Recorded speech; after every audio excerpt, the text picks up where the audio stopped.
유튜브로 보는 서영석의 더 비평, 정치를 분석하고 비평하는 서영석의 더 비평, 서영석 인사드립니다.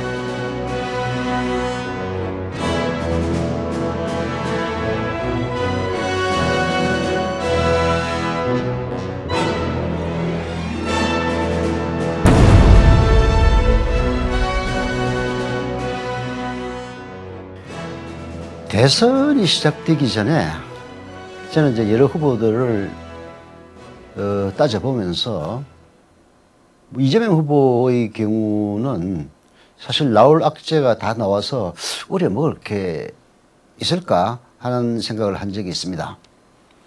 뭐 형님 사건이라든지 또 좀 거론하기 민망한 뭐 사건들 이런 것들은 이제 사실 정치에서는 그 어떤 사건의 본질적인 문제보다는 그것을 이제 여론이 혹은 국민들이 어떻게 받아들이느냐의 문제가 더 중요해지는 경우가 많거든요.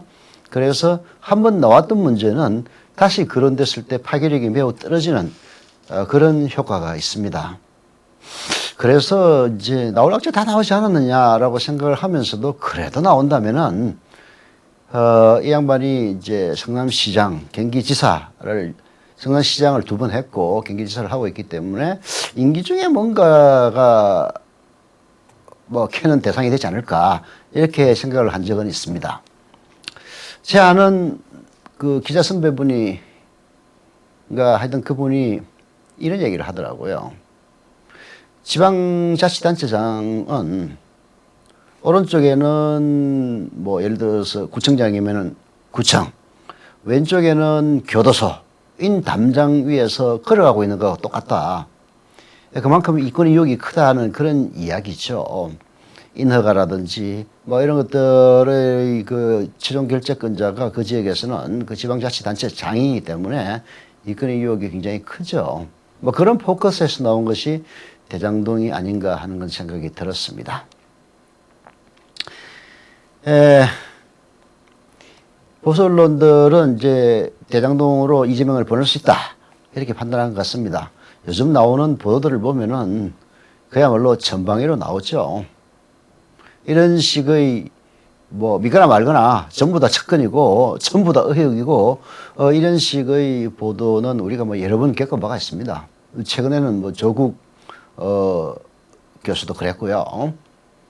제가 기억하기로는 저하고 뭐 그렇게 좋은 인연으로 끝나지는 않았습니다만은 김용민 평론가도 그랬고 앞서 거슬러 올라가면은 뭐 저는 이제 2003년 4년 이때였기 때문에 원조네요. 그때 당시 저도 그런 보수 언론들의 총공세를 받은 적이 있습니다. 그것이 뭐 결국은 그때 당시는 노무현 대통령을 공격하기 위한 것이었고 이번에 조국에 대한 공세도 진보 진영이라든지 혹은 문재인 대통령을 공격하기 위한 것이었죠. 어떻든 야권도 그렇고 보수 언론들이 이 대장동 공세를 취하고 있음으로써 선거 구도가 여권 대 야권의 후보의 구도가 아니라 이재명 대 대장동으로 가는 행사가 되고 있습니다. 이것이 사실은 이제 이재명에게 유리할 수도 있고 불리할 수도 있는데요.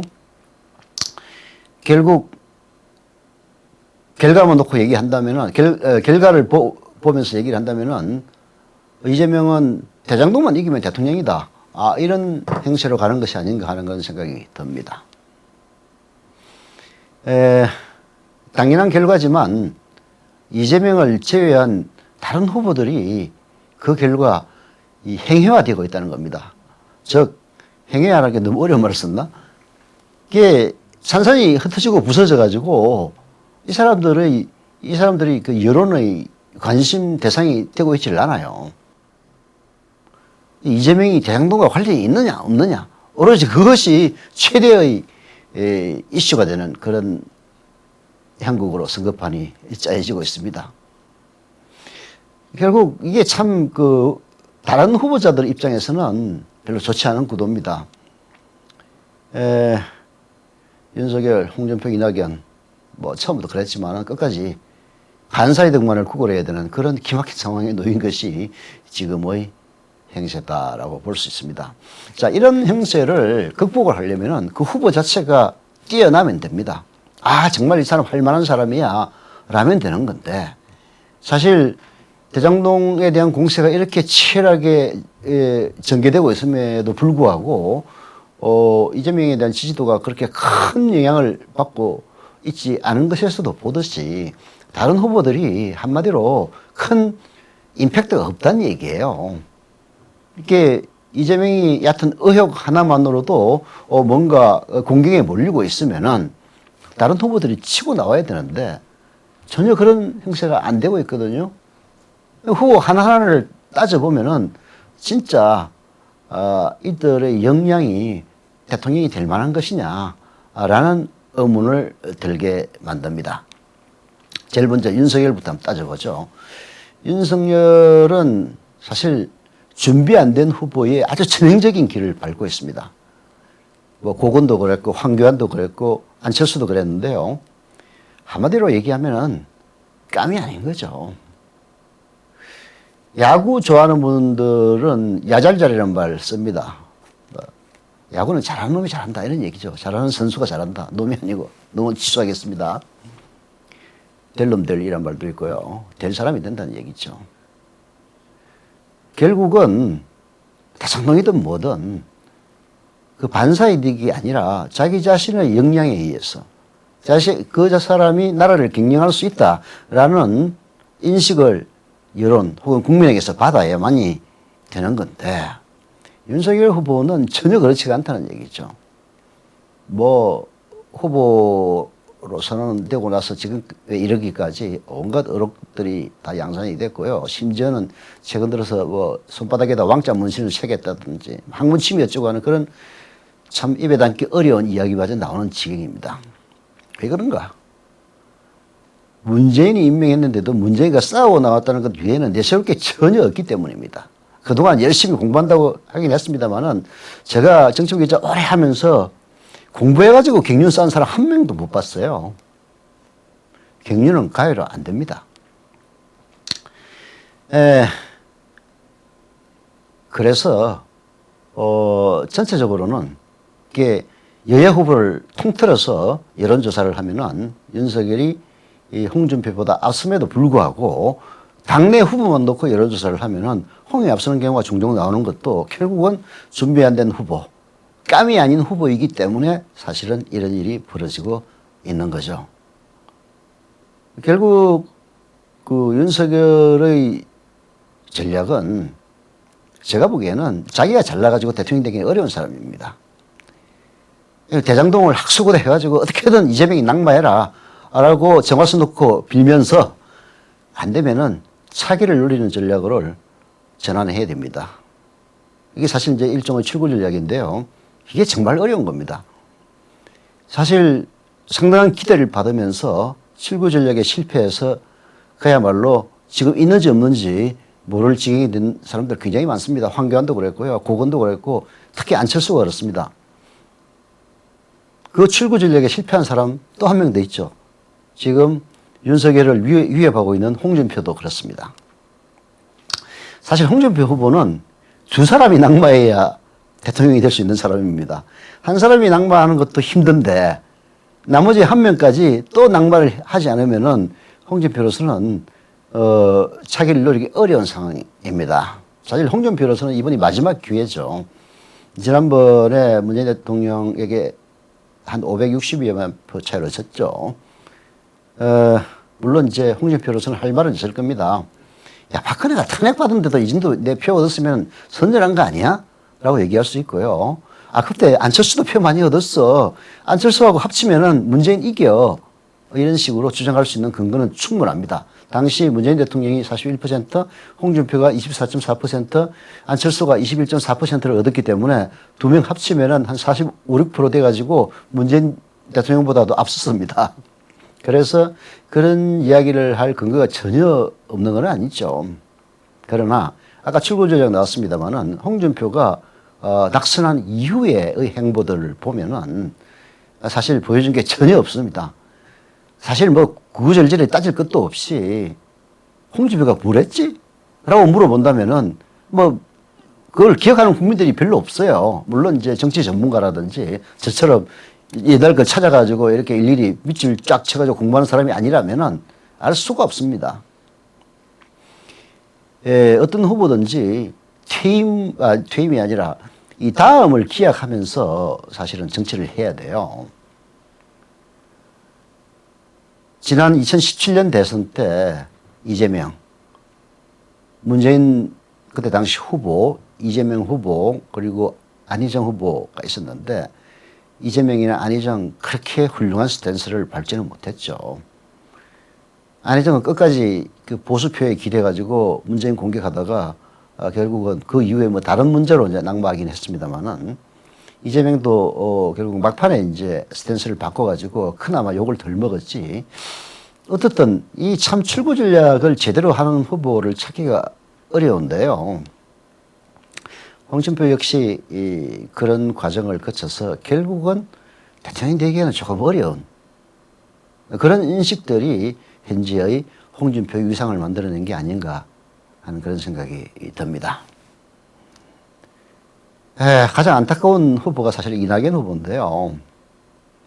이낙연 후보의 경우에는 사실 이제 이력으로만 보면은 뭐 대통령을 할 만한 이력을 쌓았다고 볼 수도 있습니다. 뭐 기자 출신입니다만은 전남지사를 거치고 국회의원 전남지사를 거쳐서 총리까지 했으니까요. 근데 사실 그런 이력으로 이재명과 붙기에는 손색이 많이 있습니다. 자, 그러면은 이낙연 역시 정정당당한 승부를 통해서 이번에 잘 되면 좋지만 안 되면 다음을 노려야 된다. 이런 전략으로 이제 말은 이론은 굉장히 쉬운데요. 이 전략을 제대로 하는 사람들 거의 없습니다. 후보가 일단 되면은 뒤가 없는 사람들처럼 싸워요. 근데 사실 이낙연 후보는 제일 이제 치명적인 취약점이 나이입니다. 나이 52년생이기 때문에 이제 올해 우리 한국 나이로 70세인데 이번에 만약 안 되면은 다음을 기획하기에는 나이가 너무 많아요. 대통령 임기 마감하면 때는 만약 혹시 된다도 손 치더라도 이번에 안 돼가지고 다음에 된다면은 80이 넘습니다. 뭐 김대중 대통령처럼 민주화의 오랜 고생을 거쳐서 나이가 7순이 되어도 대통령 할 수 있는 것도 있다. 이런 평가를 받는 것도 아니고 이 나이가 무엇보다도 2번이 아니면은 뒤가 없다라는 전략을 취할 수밖에 없는 그런 형세로 출발했기 때문에 상당히 뭔가 한계를 노정하고 있는 그런 후보였죠. 뭐 그래서 이제 나쁘게 얘기하면 막가파 전략으로 나올 수밖에 없었는데요. 다음에 다시 논하겠습니다만은 사실 이제 이게 BBK 사건하고 좀 외행적으로는 닮은 점이 있어요. 물론 본질적으로는 엄청나게 다른 사건이죠. 닮은 점이 딱 하나 있다면은 같은 당내에서 제기를 하고 상대당이 바통을 받아서 그 대선 국민에서 문제 제기를 했으며 그 심판관이 검찰이 됐다라는 점이 유사합니다.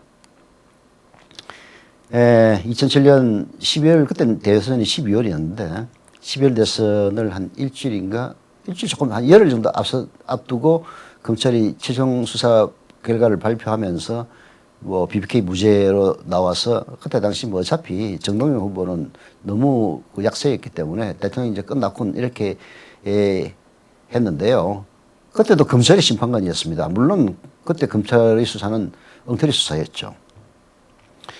이번에도 검찰이 심판관이 된다는 것 자체가 참 서글픈 일이긴 합니다만은 제가 말씀드리는 거는 그때 당시 BBK를 제기했던 것도 박근혜 측이었고 이번에 대장동을 제기한 것도 이낙연 측이었다는 점에서 보면은 유사점이 있다고 볼 수가 있습니다. 바로 다음 편에서 말씀을 드리겠습니다만은 이낙연의 이런 전략은 결코 현명한 전략은 아니었습니다. 그리고 특히 이제 최근 들어서 이재명이 구속 가능성 이런 이야기를 한 것은 선을 넘어도 한참 넘었던 거죠. 뭐 이재명이 예를 들어서 낙마를 한다면은 그 수혜를 자기 자신이 입어야 되는데 그런 식의 이게 막말을 해가지고 되기는 어려운 그런 측면이 있는 거죠. 이재명은 대장동과 싸운다. 그 대장동의 뒤에는 진보 세력 뭔가 과감하게 개혁 정책을 밀어붙일 수 있는 후보를 낙마시키려는 보수 수구 언론과 세력들의 업무가 있다라는 식으로 인식시키는데 성공한다면은 손쉬운 결과를 얻을 수도 있겠습니다만은 이재명을 지지하는 분들은 아마 느낄 거예요. 보수 언론들의 공세 이거 참 실천하기가 쉽지는 않습니다. 그러나 2002년 대선 국면에서 보수 언론을 뒤에 업었던 이인재가 결국 노면을 넘어서지 못했던 것처럼 그런 이제 우선 이재명 본인이 굳은 신념과 결과적으로는 진짜 무죄함이 있어야 되겠습니다만은 전략적으로는 그런 식으로 이재명과 대통령의 싸움은 이재명과 비리와의 싸움이 아니라 이재명과 수구 기득권 세력과의 싸움이다 라는 식으로 인식을 시키느냐 시킬 수 없느냐가 결국 대선의 관건이지 않을까 생각합니다. 이번 방송은 여기까지고요. 구독과 좋아요, 알림 설정 부탁드리겠습니다. 다음 시간까지 안녕히 계십시오.